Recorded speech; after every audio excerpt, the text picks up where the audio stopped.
The faithful invest for retirement. Some people think, I'm only in my 30s or my early 40s. I can't even think about retirement.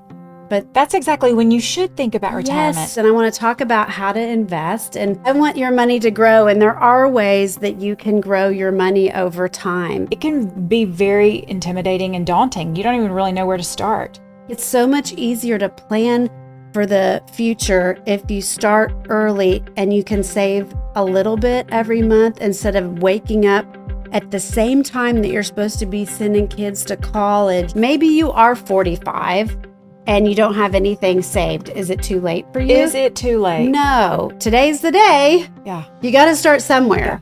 Yeah. I'm Emily Stroud. Most importantly, I'm a wife and mom. I'm also a financial advisor, and for more than 25 years, I've had the privilege of walking alongside people, helping them make wise financial decisions. I wish everyone who needs encouragement today could come over to my house, and I'd share the same lessons I've seen transform lives, principles I wrote about in my best-selling book, Faithful Finance. That's why I also created the Faithful Finance podcast. I sit down with my dear friend, Alison Gengelbach, and together we unpack practical, faith-filled ways to manage money and find true peace in your financial journey. So friend, please pull up a chair, make yourself at home, and join us as we share the time-tested secrets of faithful finance. Welcome to the Faithful Finance Podcast. My name is Emily Stroud, and I will be your host today. I'm so glad you joined us. Welcome to my home. I'm here with my dear friend, Alison Gengelbach. Glad to be here, Emily. And my puppy dog, Penny. She's joining us as well today. Our sweet Penny. If you haven't joined us before, we just want you to know what the heart for Faithful Finance is. We're trying to take the fear and anxiety out of the conversation regarding money. People are so stressed. Everybody seems to have an issue with their finances. And so we're trying to give you practical tools in a fun format. We want you to know today that your financial past does not have to define you, and your financial future doesn't have to be scary. That's the best news. I know. You talk a lot about these things in your book, Faithful Finance, yes, which has been such a blessing to me and so many others. In this book, you talk about the 10 secrets that do move you from that fearful control, yes, not sleeping, to that confident, peace that you can have. You can have peace, yes, over your pocketbook. You can. It is possible. It is possible. During this podcast, we walk through some of the secrets. Today, we're going to be talking about secret number 8, which is the faithful invest for retirement. Yes, and believe it or not, God wants you to be a wise steward of your money and the assets that He's given to you. Literally everything is His anyway. It is. But He does want us to be wise stewards, and I want to talk about how to invest. And I'm not going to give any specific investment advice because everybody's situation is unique. They have their own set of circumstances, stage of life. The level of assets or debt or income that they have is all different. So I'm not giving specific investment advice. I'm just giving an overview of how do I get started? Yeah. And why does it matter? And why does it matter? Because it really does matter, especially when you're talking about retirement. Thinking about that earlier than later. I want your money to multiply, not add. So instead of 1 + 1 = 2, I want 1 + 3 = 4. Yeah. Yes. I want your money to grow, and there are ways that you can grow your money over time. And that's one of the things we're going to be talking about. And that's how most people prepare ultimately for retirement. And I want to say this today that some people think, I'm only in my 30s or my early 40s. I can't even think about retirement. But that's exactly when you should think about retirement. Yes, start early because it's so because next much... thing you know, you're going to be in your 50s. Yeah, I don't want to talk about that. I know. And then you're going to be it's right around the corner. I have lots of friends that I started out with years ago that are a year or two away from being able to retire. And you don't think you're going to get there, but you do. And so if you can start when you're young thinking about putting money away so that you can live freely in your retirement, then you're going to have that. It's a long time. This retirement season can be a long season. It can, and nobody knows exactly how long they're going to live. And I want it to be something to look forward to. I don't want you to live your whole life dreading it.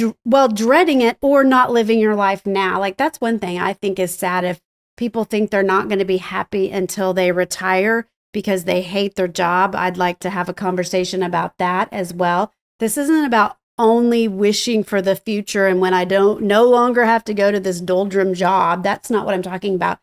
But it's so much easier to plan for the future if you start early and you can save a little bit every month instead of waking up at the same time that you're supposed to be sending kids to college and you have aging parents. And they're not there. And then all of a sudden you're like, and what about me and my retirement? You're going to be third down on the priority list. And that can be daunting. And eventually your health can start to really decline. And then it's even harder to plan, so if we can start having the conversation when it's not an immediate need, it's something that we can dream about, talk about. I do have some strategies to really make that a fun conversation. What I like to ask people when they first sit down with me, usually when clients come into my office, they look very uncomfortable and it's like they're going to see the principal at the principal's office and they're going to it can be scary. I'm going to audit their daunting monthly expenses and tell them all the things they've been doing wrong. And so I try to avoid all of that. And I ask them, well, what are your hopes and dreams? And so many times people are like, they don't even know. They've not even thought, they haven't had freedom to think about it. They're like, I don't have any hopes and dreams. I'm just trying to get through the day. Yeah. I'm like, well, what if you weren't trying to get through the day and you had some margin in your life because you're living in such a way that you're living within your means, you're investing money and you can dream. So it's been kind of monumental for people to switch the conversation from the punishment of how you spent your money and you made bad choices in the past to where are we now to let's dream and hope and think about fun things for the future. Because I don't care who you are or how much money you have. Everybody's done crazy things with money. All made mistakes. We've all made mistakes. And it's learning how to regroup and make a decision that you're going to take the step in the right direction to be very intentional about what you do with this gift that we've been given. Right. So one of the questions I always get is, how do I start saving? And stop spending. Well, there's partly we have to spend something to, keep a roof over our heads, but there are some benchmarks that I've come up with because everybody likes some sort of guideline boundary that they can set for themselves. And so I have some general boundaries.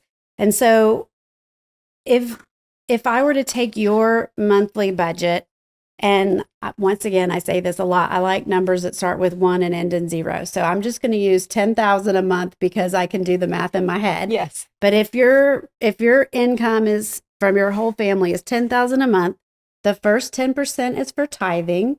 The second 10% is for making sure you have a cash reserve, which is your first financial goal. 3 months of living expenses in cash if you have a very stable job. 6 months of living expenses in cash if you don't have stability in your job. Maybe you're self-employed or you work on commissions, that sort of thing. And so, but then once you have that cash reserve, you still need to maintain it. So that's the second 10%. The third 10% is what we're really going to dig into, and that is investing that money to outpace inflation so that it grows and multiplies. And so how you invest wisely, that's the money I'm talking about. And then that gives you the freedom to spend the last 70% of your income without guilt. Because if you've done those things at the top, if you have given your tithe, if you have saved for an unforeseen illness, if you have taken that time to invest, then the rest is yours. Yours to spend as you wish. And so that is something that I like. And I think it helps people go, okay, I can quantify this. Mm-hmm. And it gives them a way to start moving forward. And I like that a lot. Often people want to know how how to invest. It's intimidating. Yes.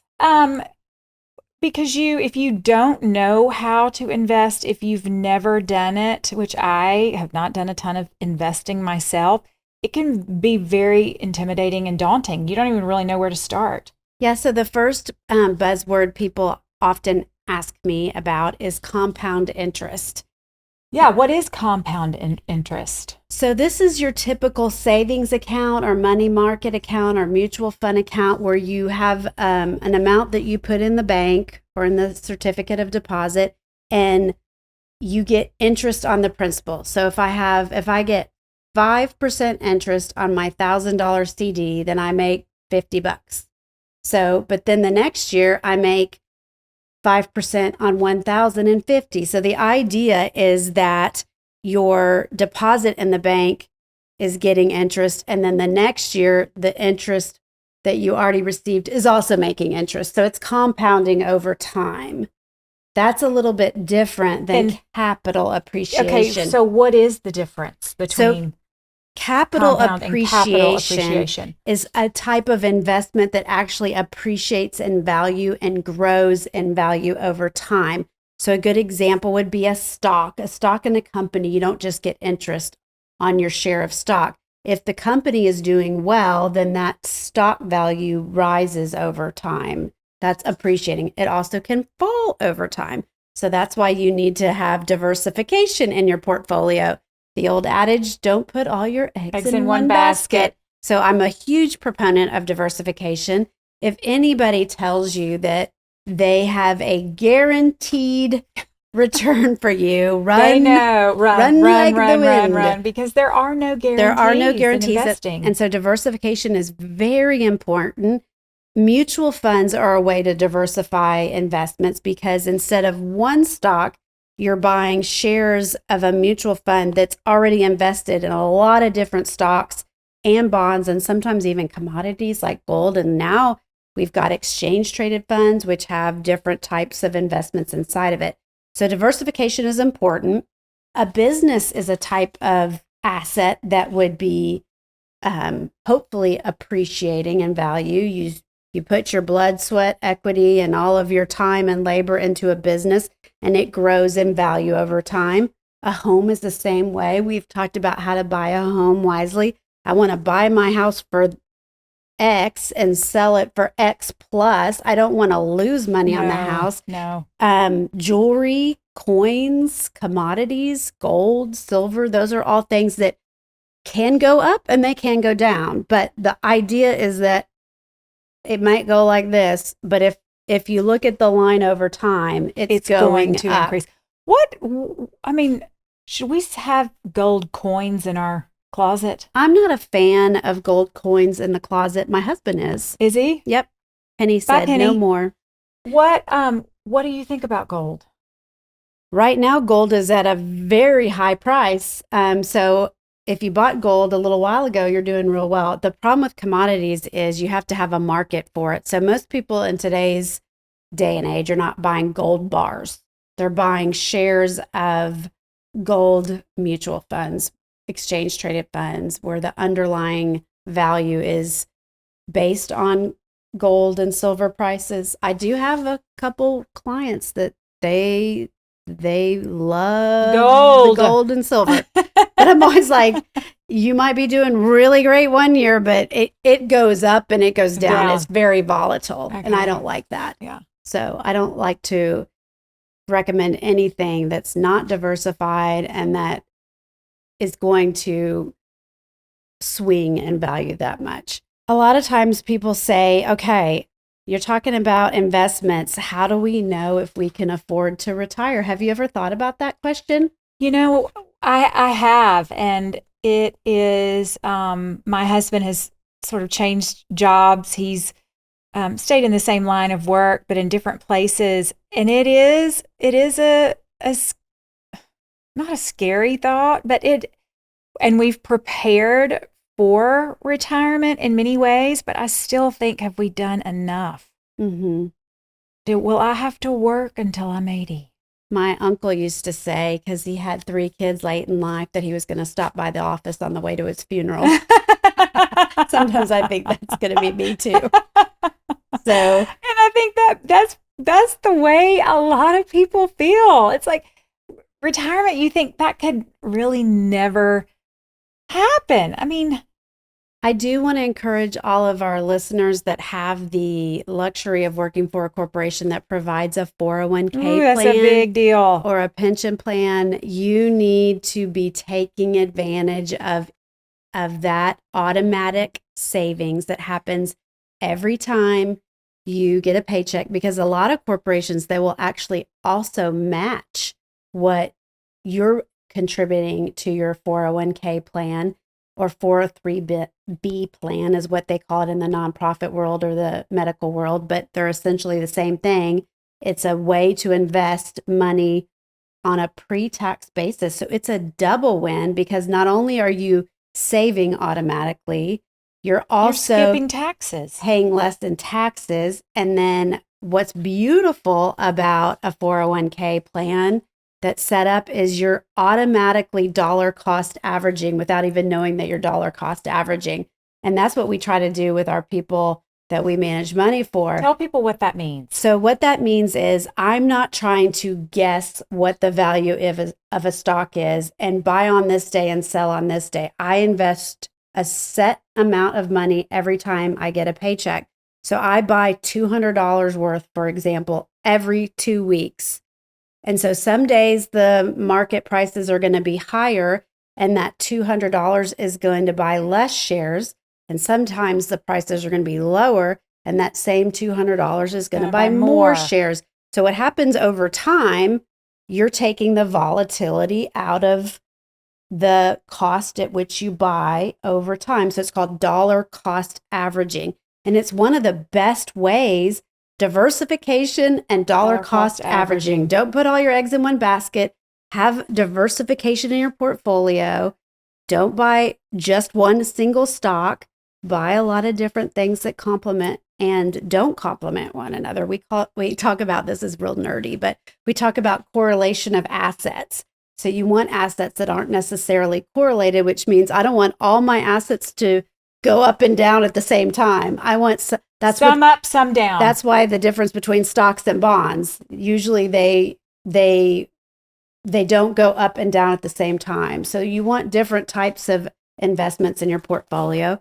But if you can do that, if you can automate your savings, whether it's through a 401k or you do an IRA account yourself, because maybe you're self-employed and you don't have a corporate retirement plan. But man, if people will start when they're young, oh my gosh, it's so amazing. Truly set you up. How much that portfolio will build. grow. It will build because over they time. have time on their side. So I have, I'm a very proud aunt. I have 6 nieces and nephews, and they're also bright and shiny. They're a little bit older than my kids, and so they're actually at the point where they're getting their first jobs. And so I'm sitting down with them, and I just love it because I'm able to sit down with them, and before they get used to having that money, I'm like, you're not used to it anyway. Let's make it work for you. Make it work for you. And they're in their 20s. So my gosh, they've got 30, 40, 50 years for that money to grow. And they I hope I live long enough to hear the thank you. They will be so grateful for their aunt, but Emily. That's why retirement planning is not just for people in their 50s, 60s, and 70s. It's for everybody. And so I just hope that people will listen. But here's the deal. Maybe you are 45 and you don't have anything saved. Is it too late for you? Is it too late? No. Today's the day. Yeah. You got to start somewhere. Yeah. So that's where we talk about the financial past does not have to define you, but you got to take some proactive steps. So if you're 45 and you're saying right now, I've not done this. I do not have money saved up for retirement. What would you suggest we do? Well, I sound like a broken record, but I want you to have a really good handle on your budget, how much money's coming in, how much is going out. Once we know how much is going in, we can start looking at that. Am I tithing 10%? Am I saving 10%? Do I have a cash reserve? Am I investing 10%? And then I'm spending the rest, or is it backwards? And I save or I spend 90% and I only have 10% left over, but that is not even allocated on a systematic, regular basis. Well, and the very first secret that you talk about in your book is getting a good financial advisor. So if you're intimidated by the idea of investing, don't know where to start, finding the advisor to help you this is really essential. I'm really passionate about this. This is one of my favorite things I do with a couple or an individual is I sit down with them and I talk about right now you're in the accumulation stage of life, which means you work and you hopefully save money. Work and save, work and save. And some people have a hard time getting out of that mind shift of now, instead of me going to work, my money's going to go to work. So I walk people through the transition and the change in stage of life from what I call the accumulation stage, I'm working and saving, to annuitization, which is just a fancy word for the money that I have now needs to create an annuity for me, which just means an income stream. So how do I take what I've saved and make it work for me and make it last so that I don't outlive my money? Because none of us know how long we're going to live. We don't. But I would like to give some people a few practical steps that they can implement now to start moving in the right direction towards retirement. Even if it's 20, 30, 40 years away, you can still take these same steps. It just won't be nearly as daunting because you have time on your side. Okay, so what is the first step to successfully retiring? You're going to be surprised to hear this, but you got to have a budget. You got to have a budget. So the difference is, which is kind of fun, is I have a budget worksheet that I give away at faithfulfinance.com. But what I do is I take that budget and then I say, okay, we're going to now fill it out again. And we're going to modify it based on what expenses I will still have and what expenses I won't have when I retire. So a great example is I have to wear professional clothes to work for part of my career. I wear scrubs or whatever it is. But I'm no longer going to have uniforms. I'm no longer going to have dry cleaning. I'm not going to spend nearly as much money on gas. I'm not going to have to buy my lunch every day. I'll be able to eat. So those expenses are going away, right? Right. But ideally, my love is to travel. So I better add more money to in your travel column of that budget. So we need to modify the budget based on what my lifestyle is going to be. And so it's an estimate. It doesn't have to be perfect, but it does need to change some because the reality is it's going to change. And so the first thing is we get an idea of how much our fixed expenses are going to be on an annual basis in retirement and then adjust accordingly. And so after you budget, then what? My goal in an ideal situation is that you own your own home. So you don't have any debt. So I want that to be your goal. Your goal is to own your home before you retire. Or very close to it. Okay. So maybe you have a very small mortgage still, but ideally, if possible, I don't want you to have a mortgage because I want your home to be free and clear. I don't want you to have to add that budget item, the mortgage, interest, and principal payment as part of your budget. So that's another thing. Like, if we don't have a mortgage anymore, we need a lot less money every month to cover our fixed expenses. We're still going to have property taxes and we're still going to have utility bills. But if you cut out that mortgage payment, it's a huge deal. It's usually people's biggest expense every month. Yeah, so that budget looks a lot different in retirement than it does now. And so that's the first thing. And then really the amount of your budget that I'm concerned with is the amount that's not covered by Social Security. If you do get Social Security, most people, I believe, will.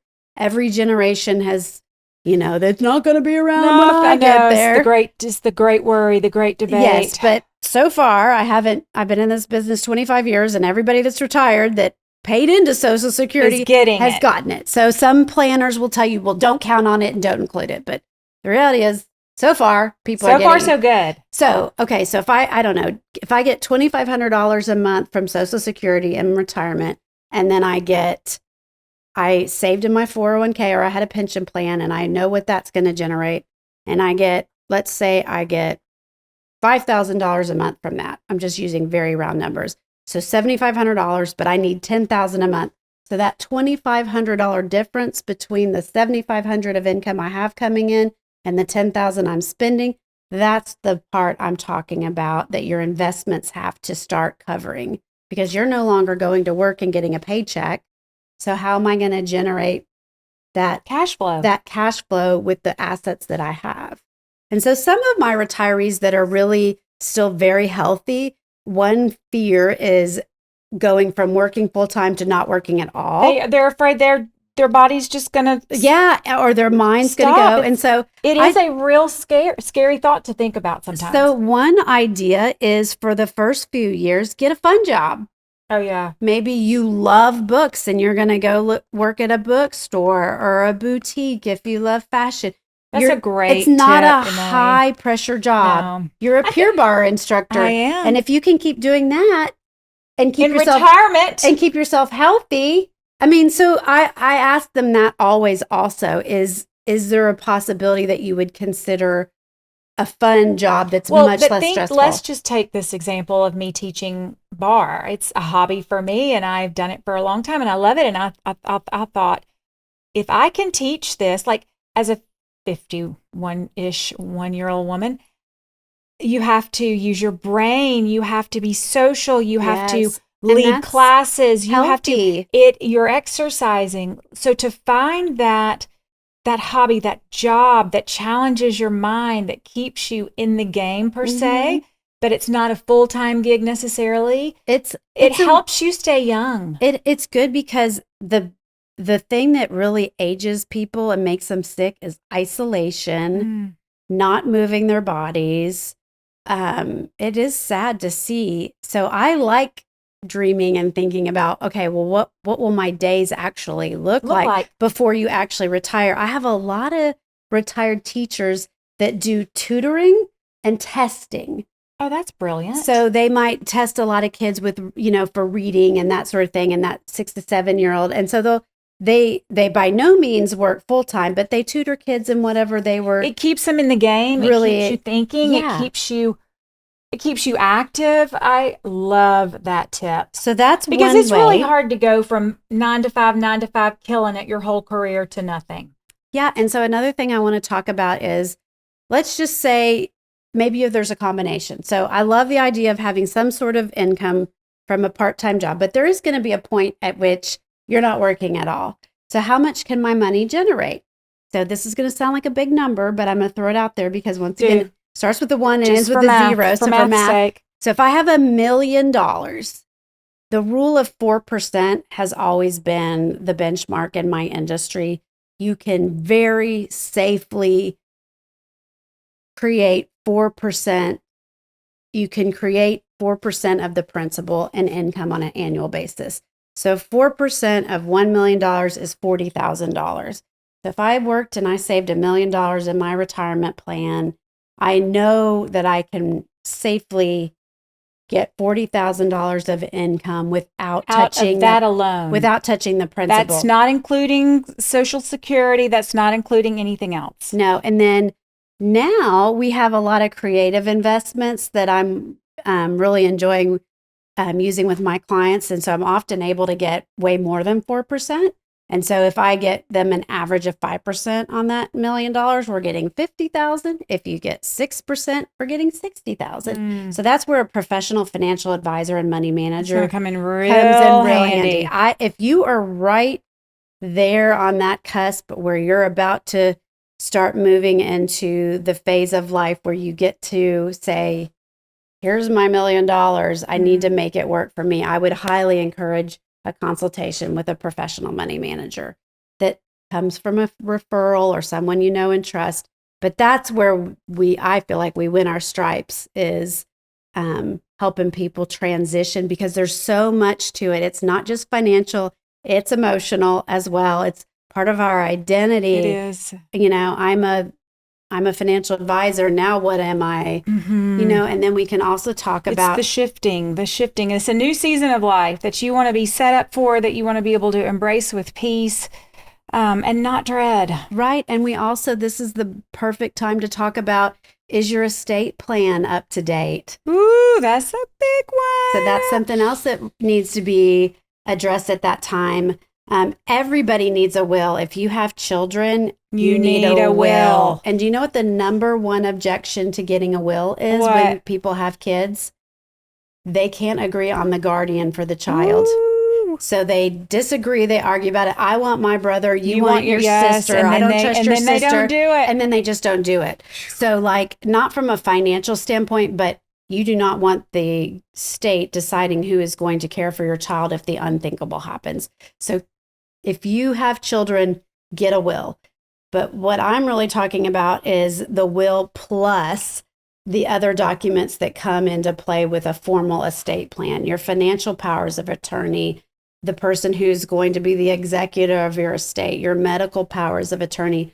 I've talked about this before, but I've walked my parents through a lot of health challenges. I had to have a medical power of attorney. My dad and my mom had to work with an attorney to designate me. And then if I'm not available, my brother, we both are able to go to the hospital with this document and say we can make decisions for them. And then if something happens to my dad one day, sadly not if, but when, then I'm the executor of this state. He and I've had lots of conversations when it wasn't a crisis. What are your wishes? What are your wishes for your money? What are your wishes even for your funeral? What would honor you? What are your wishes for your grandchildren? So the best time to talk about this is when it's not a crisis and it's not emotional and you can really think through that. Yeah. But that is... It can be a very difficult... What if your family members, your moms and dads, don't want to discuss it? Well, that's a problem. It is a problem. Somebody's got to discuss it. And so that it's, here's what'll happen if you don't discuss it. For example, if your beneficiary designations and both on your retirement accounts, your life insurance policies don't match what's in your will. So let's say I got a job in my 20s and I had a life insurance policy that was provided to me by the company. I put down my boyfriend, my spouse, whoever it was at the time. Sadly, I got divorced and now I'm married to somebody else. And I don't even remember that the beneficiary of that life insurance policy is my ex-husband. That life insurance beneficiary designation trumps the will. So you need to have somebody sitting down with you to make sure your retirement accounts... Did y'all hear that? Did everybody hear that? And that your life insurance policies, that's how people give money to ex-wives. That's when the ex-wife is knocking on your door going, pay up, sucker. Pay up. Because go check your policies. So this stuff is actually real world applicable. And so, that would not make mama happy. And I have a binder that I call the Houses on Fire binder.